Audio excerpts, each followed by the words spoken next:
everyone, welcome to another episode of Silver Chef, and today we are joined by my beautiful niece Sadie Jacobson. Hi. And today we're going to make Challah.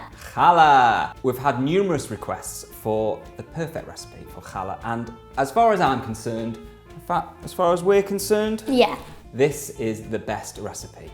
Now, this has been slightly adapted by my very good friend Sadie, so I do hope she doesn't mind, even though I'm going to ask her permission. It's very nice. It's nice, yeah. Yeah. We ask permission? Yeah. Yeah. To use her adapted recipe because it's just the best. So Sadie, tell me about yourself. So, I'm 11 years old. I am a model. I work for Boss. I do many modelling jobs like John Lewis, LS, some like adverts for like toys and fashion walks, and yeah. Impressive. And how's your baking skills? I say it's decent. You can help me with it though. We'll soon find out. So let's have a look at the ingredients today, shall we? And we're going to walk you through it step by step.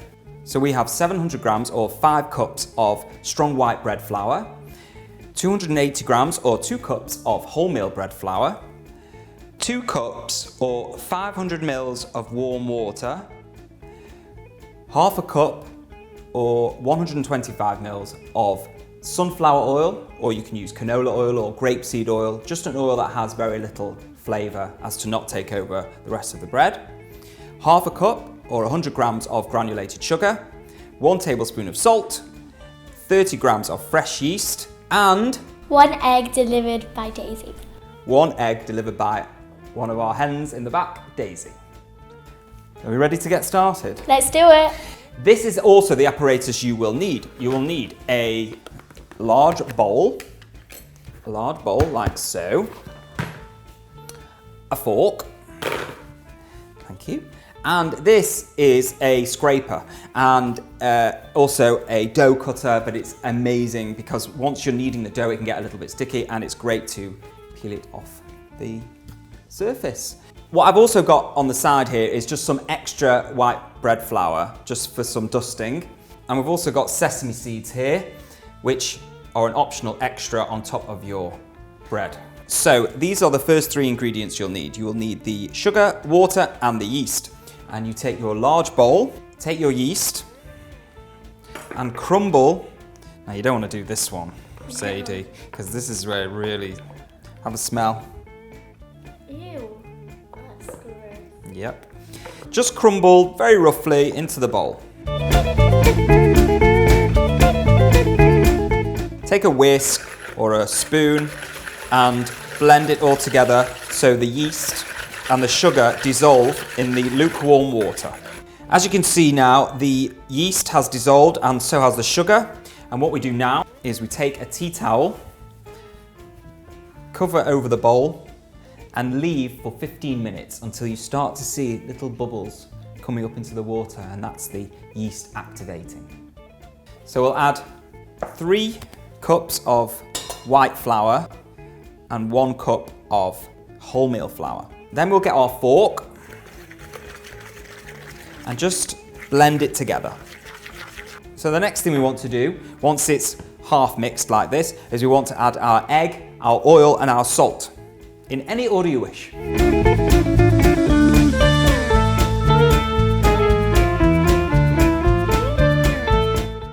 Now, Sadie, would you add the remaining flour, please? And the wholemeal flour, please. Wonderful job, wonderful. We'll mix it in again. And I'm afraid it's come to that time when you lose the fork and you get your hands dirty. So now we've incorporated most of the flour, so we've poured it out onto our work surface. This is where your scraper comes in handy because it just keeps everything clean and tidy. So now is where the kneading process comes in. And with the heel of your hand, push through the center, drag back, turn, and again. And that is how we knead. And we should knead now for about 5 minutes, Sadie? Yeah. Yeah? This is where your other bit of flour comes in, that if it does get a little bit sticky, you can take some flour and just dust underneath.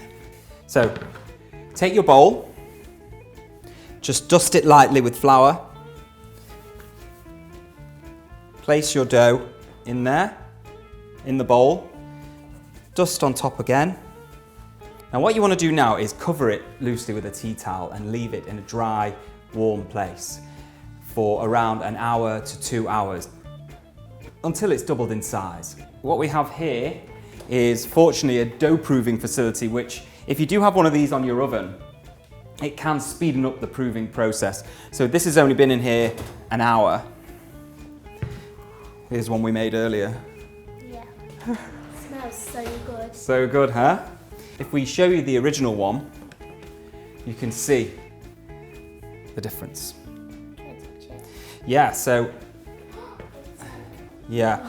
And now you can take some satisfaction because it's built all this air in here. You can punch it down. Oh my God, that is so satisfying. So now it will become much easier to work with. It will just peel away from the sides. I'll be good at that then. And there's your dough. This is so much lighter and spongier. It's amazing. The perfect dough for challah. Okay, now what we want to do now, Sadie, is once we've now taken the air out of it again, but it's still much lighter to touch, we're going to take our handy tool, aren't we? And we're going to cut it. This particular recipe will make a large size 6 plaited challah and have some room left over for maybe a 3 or 4 plaited challah. Oh, 3. I only do 3. She wants to do a 3. Okay, so let's just roll it out into a sausage a little bit here. We've got some scales here and we have our cutter. And we take a piece and add it and put it on the scales, and it's 160 grams. So what I'll try and do then is I will try and measure each one to be 160 grams.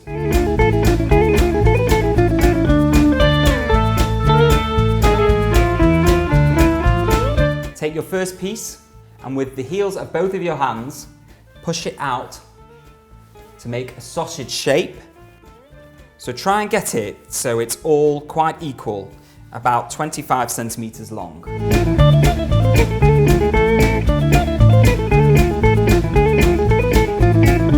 What you want to do at the top is to just tack them together like that. So they just stick and kind of tuck it under each other so it sticks together. So then you have 6 strands. Stay with me now, okay? We're going to put 2 either side like this, and we're going to have 2 that go downwards this way and downwards this way.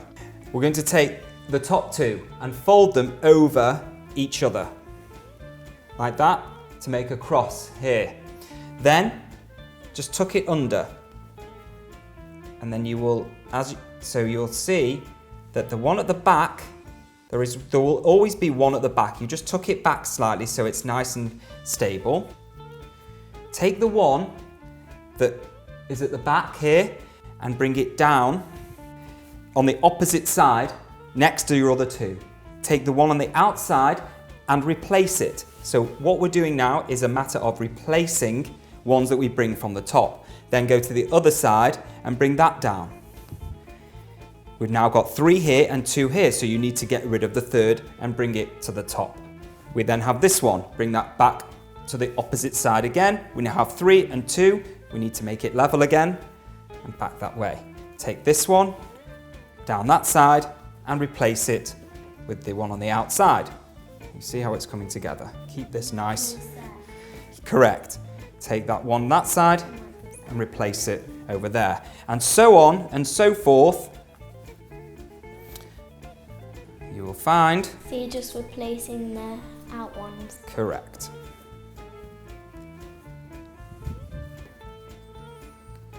As you get towards the end, it does get a little harder. Because they're smaller. Because they get smaller, correct. When you get to the end here and you get the little pieces, just grab them all together. I'll show you on the camera, we'll flip it round, grab them all together and just tuck it under like that. And there you have 6 plaited challah. Okay, take a tray and cover it with greaseproof paper. Or better yet, if you have a silicone mat like this. That suits it more better. Yeah, the dough will definitely not stick. Take your challah, place diagonally so it has more room to grow. Now it's going to go for its second prove. We're going to put it back in the proving oven, and about 40 minutes later, should have not doubled in size, but at least gone up by a third, because you don't want to, at this stage, you don't want to over-prove. Because what will tend to happen is the plait knots will start to mold together a little bit, and it will just become like one big, huge bread. So you've got to catch it at the right time to keep all these beautiful lines. So we're going to cover it lightly with a tea towel and put it back into the prover for another 40 minutes. If you have a proving bag which can be put over the tray, which does not to touch the bread so much, that's even better. But it will still rise with this tea towel on, so don't worry. Just got to be careful when you take the tea towel off.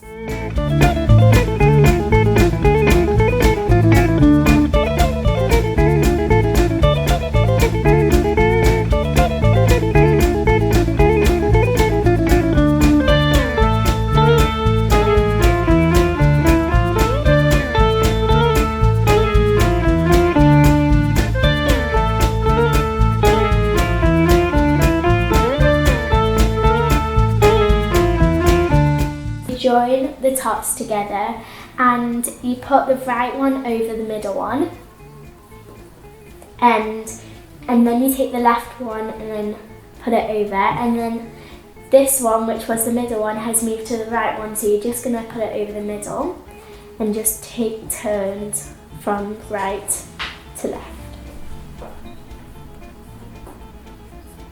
And then you tuck that in because we want that to be neat. And then that's your finished 3 plaited challah.